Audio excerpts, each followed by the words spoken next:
welcome to this short bit of training around emotional resilience in turbulent times. I'm Debbie Clement-Large. I'm founder of the award-winning Why Follow the Herd coaching practice, which deals mainly around traditional coaching and spiritual psychology, and it really helps people live and work in a more wholehearted way. So I'm looking forward to sharing this information with you, and we're going to start off by having a look at some of the stats. So, the World Health Organization said stress is the health epidemic of the 21st century. That's a really big claim. And when they mean health epidemic, what do they mean? What damages or what negative influence is it having on our health? So let's explore that a little bit more. Well, some scientific research that I took said that over 90% of all illness on the planet today is based on lifestyle and stress, not genetics. So that's a bit scary on one hand, that we're creating our own illness. Yet on the other hand, that is potentially a good idea, because if we have created that, then we have the opportunity and the choice to choose something different, as long as we know how to choose. So that's a really, really important point. So let's just take this one bit further when we're looking at stress in particular. So in times of stress, we cling to the known, like fear. Now, when you mention the word fear, it's easy to think that fear is a big thing. Fear is that when we're terrified or feeling really upset about something. But there are lots of different aspects to fear. A doubt or concern is an element of fear. So is worrying. So is irritation or frustration. So is anger. So is hopelessness and helplessness and depression. They're all elements of fear. They're just on a different aspects. They're different grades of the scale of fear, but they are all fear. So when we really get into stress, we find that it's not a time to learn. We can't absorb new information in. That becomes really difficult. It's not a time to go within. It's not a time to listen to what's going on within, how we feel about things, what we want to do, what our emotional response is, to understand that. It's not a time to imagine. We can imagine the worst, maybe, but it's hard to imagine a more positive and change right at that moment when you're stressed. It's really difficult. It's difficult to open your heart, to feel compassion for yourself or to feel compassion for another. We tend to focus on ourselves when we're in that stress state, and it's difficult to sit still. We want to be doing, we've got all those chemicals for stress going through our body that are making us, wanting us to do different things. And those sorts of things they want us to run, it wants us to fight, or it wants us to hide.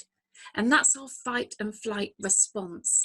And that is really what our body is trained to do with all these chemicals going around our body, that we're wanting to run from the perceived enemy, that we want to fight it, or we want to hide from it. And then you'll notice on all of those things, those three things, our attention is on the outer world. It's on the world outside of ourselves where we perceive that danger to be. Now, that danger can be something that is actually there, like a wild animal, and our life is physically in danger, or it could be a perceived threat, a deadline not being missed and getting told off by a boss, or anything that we perceive that is a danger to us in some way. So you can see that once upon a time, when we just used to set off the stress response, every now and again when we came into contact with a wild animal, that was a really good response to have. But now when we keep firing it off all the time, our body's going into overload with it. And actually that doesn't have a good impact on the way our body functions. So let's have a look at this and think about We talked about sickness, and a lot of it comes from stress and lifestyle. And we've talked about our thinking.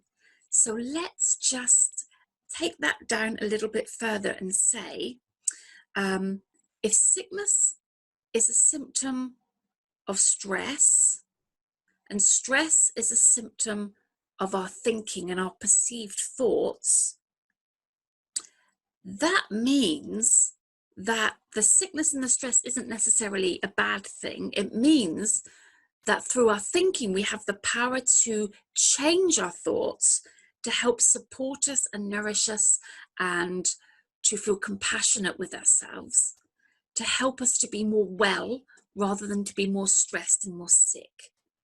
So our thinking is really the cause, and the stress and the symptoms, or the wellness, is the effect of our thinking, which is really wonderful, because then that gives us an opportunity to have choice. We can choose, learn to choose our thinking more carefully. We can become more aware of our thoughts and the impact that they are having, because most of the time we think things and just as an unconscious level, we don't even pay attention. We're so used to our thinking, we don't realize whether it's nourishing and life supportive or whether it's damaging. But we always have choice when we learn how to have that choice. So let's just taking this a little bit further. At the moment, we're in turbulent times. So let's just imagine that you're the captain of your ship sailing through stormy seas in turbulent times at the moment. And we can say that that could be the captain of your business sailing through stormy seas. But what would that captain really be looking for? What are the 4 key things? Well, firstly, the captain always keeps in mind the destination. They want to know where they're going. They keep in mind the level of trust that they have in their navigation equipment. That's really important. They have faith that they will reach safety. And the 4th thing is that they listen to their intuition and take inspired action. So let's break these down a little bit and just go into them a bit further. Okay, so the first one, keep in mind the destination. So this is important. We've got to know where we're going. So I'd like you to ask yourself a few questions. Do you know where you're going? In this time at the moment where it's turbulent, we're in unprecedented waters with everything that's going on in the world. And it gives time for self-reflection. So what is it you want? Where do you want to go? What do you believe you deserve? What did you learn about handling difficult situations when you were growing up? Because that will have an impact on how you deal with it now. You'll either follow the same patterns or maybe you'll do the opposite. All these things can have a bearing on the destination you choose, on what you limit or where you expand your thinking to allow yourself new ideas and new ways of thinking. So what do you believe about your destination? What do you want to believe about your destination? So let's have a look at the second one, trusting in the navigation equipment. So what do we mean by that? So think about the tools you're using. And when I say tools, I mean the inner tools, the self-talk, the visualization, the listening, the beliefs you have, and the language you're using to affirm what it is that you want, or even what you don't want. And the really important bit is who is your coach? Now, a lot of people with their own business will get a business coach, and that is great because they can really help you with a strategy, they can help you with the policies, they can help you with the growth of your business. But what about your mindset? That's a really different skill altogether. And actually knowing and understanding your attitude, how it can limit you, how you talk to yourself, all those things can have a real bearing on the success of your business and whether or not you reach the destination you want. So I have heard this from multiple business coaches where they have been given their clients' ideas about strategies and different things that they can do within their business to improve the situation. And yet when the business coach comes back in a month or several months later, that piece of work hasn't been done. And there is a reason for that. There is resistance around it. There could be procrastination around it. But why?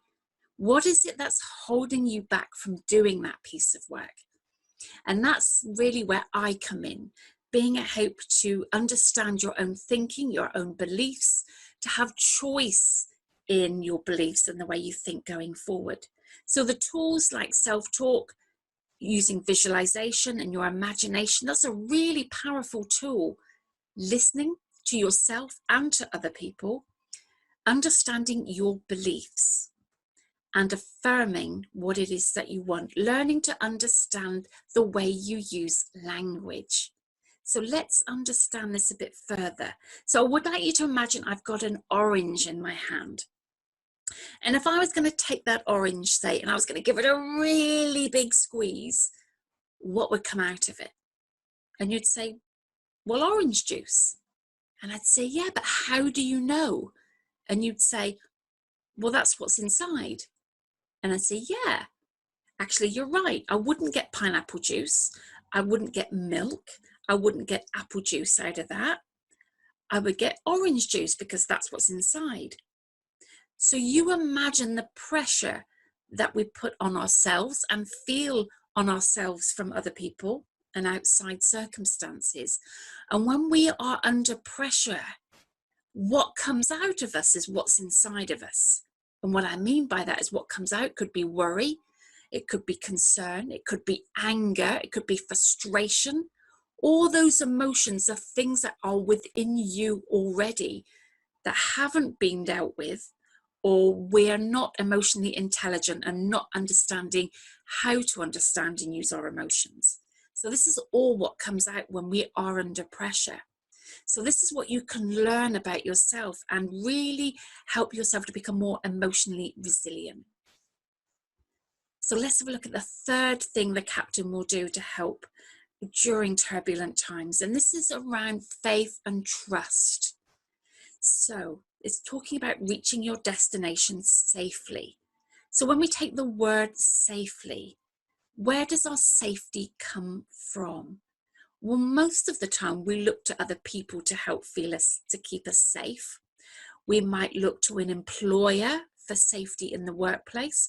We might look to friends and family to keep us safe and look after us. We might look to the government to help keep us safe. We might look to the police to keep us safe. We might look to a guru of some description or religion, all sorts of things we can use. But you notice all of those are things outside of ourselves. But really our own safety only comes from within, and it comes from trusting us. It comes from trusting life, and it comes from believing yourself and understanding what you are capable of doing. This is really important. So what are you capable of doing? Where does your safety come from at the moment? And how can you get a better sense, a bigger sense even, of trusting yourself? So now the fourth thing is around listening to intuition and taking inspired action. So are you doing what you think you should be doing? Are you doing what is expected of you? Are you doing what other people are telling you to do? Or are you following your intuition, that gut feeling where you just either feel something feels right or something feels not quite right? You either get a comfortable feeling about something or something that doesn't feel quite so comfortable. And that will always guide you in the right direction. And when you feel that feeling, take inspired action on the basis of it. Yet so many of us do things because we feel we have to do it, we should do it, we need to do it, we've got to do it, we have to do it, all those things. And they might not be the right thing for us. So listening to your own intuition, getting inspired action from that is a really important skill to learn. And it's easy to lose that feeling of being in touch with your intuition. I know because I have lost it myself many years ago when I was doing something a career because I thought that it was the best thing for me to do. And I overrode my intuition, only to find that my intuition really did know the right thing after all. So it is really worthwhile learning to listen to that again. So let's just go over those 4 key areas again. The first one, keeping in mind the destination. Where do you want to go? What do you believe you deserve? What have you learned about handling difficult situations from other people, particularly when you're growing up? Those things will all have a bearing on what you believe your destination can be.